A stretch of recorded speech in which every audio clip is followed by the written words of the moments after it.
Hello दोस्तों।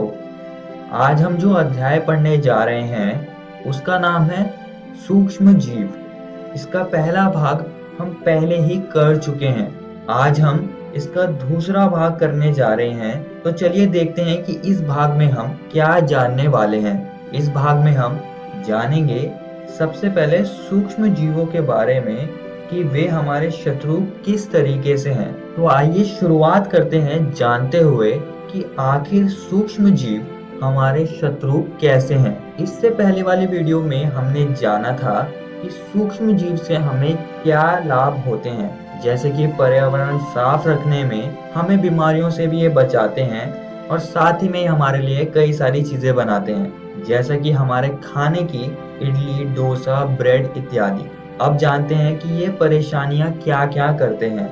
सूक्ष्म जीव हमें कई तरीके से हानि पहुंचाते हैं, जैसे कि हमारा भोजन, हमारे जो कपड़े और हमारी चीजें भी ये खराब कर देते हैं। वहीं हम बात करें कि रोग ठीक करने के साथ साथ ये रोग भी फैलाते हैं, क्योंकि बहुत कम ऐसे सूक्ष्म जीव हैं जिनका इस्तेमाल होता है दवाइयां बनाने के लिए, परंतु बहुत सारे ऐसे सूक्ष्म जीव हैं जिनकी वजह से बीमारियां फैलती हैं। ये जो रोग फैलाने वाले सूक्ष्म जीव होते हैं, इन्हें कहा जाता है रोगाणु।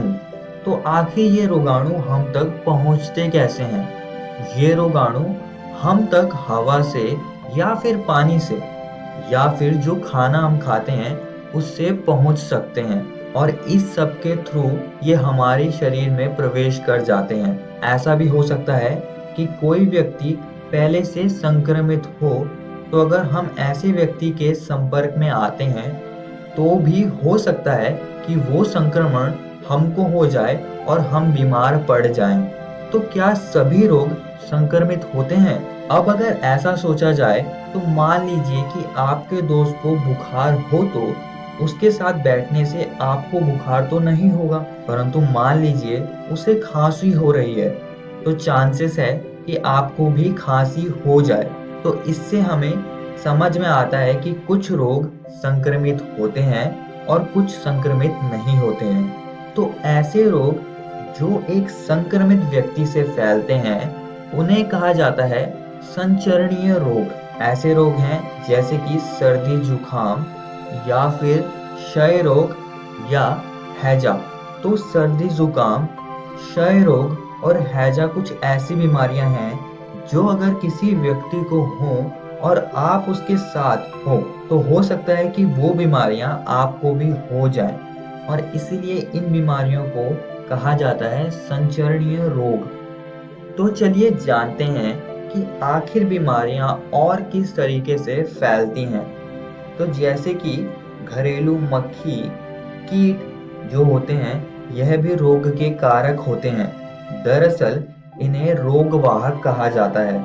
अब घर में जो मक्खी या फिर कॉकरोच वगैरह, अब इनसे बीमारियां नहीं होती, परंतु ये जो अपने साथ साथ सूक्ष्म जीव को लेके आते हैं उनसे तो होती हैं। तो किसी न किसी तरीके से इनकी वजह से ये सूक्ष्म जीव हम तक पहुंच जाते हैं और उस वजह से हम बीमार पड़ जाते हैं। तो क्योंकि इन्होंने इनके वाहन का काम किया, यानी कि सूक्ष्म जीवों को एक जगह से उड़ाकर हमारे पास लेके आए, इसलिए इन्हें कहा जाता है रोगवाहक।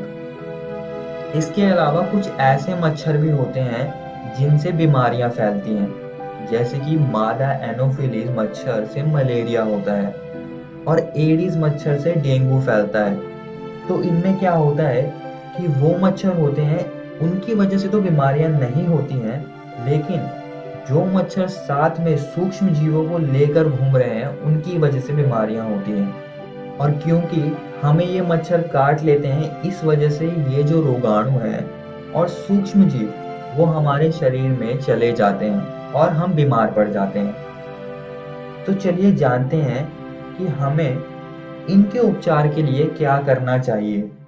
मलेरिया के इलाज के लिए हमें सिनकोना वृक्ष की छाल तथा डेंगू के इलाज के लिए गिलोय के पत्तों के रस का इस्तेमाल करना चाहिए।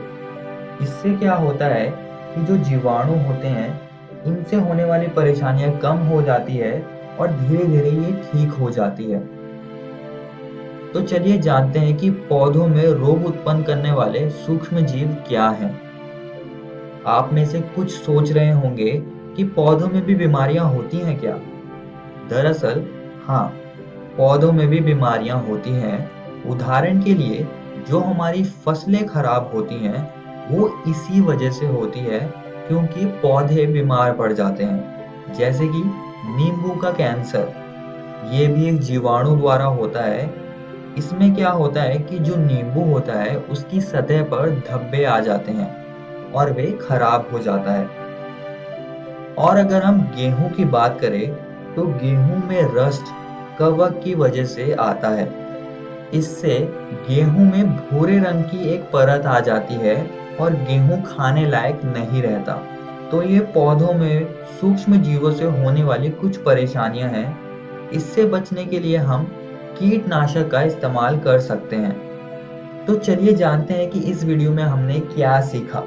हमने इस वीडियो में जाना कि सूक्ष्म जीव हमारे शत्रु किस प्रकार हैं। अगली वीडियो में हम जानेंगे कि खाद्य पदार्थों का संरक्षण किस तरीके से किया जा सकता है और नाइट्रोजन स्थितीकरण क्या है। धन्यवाद।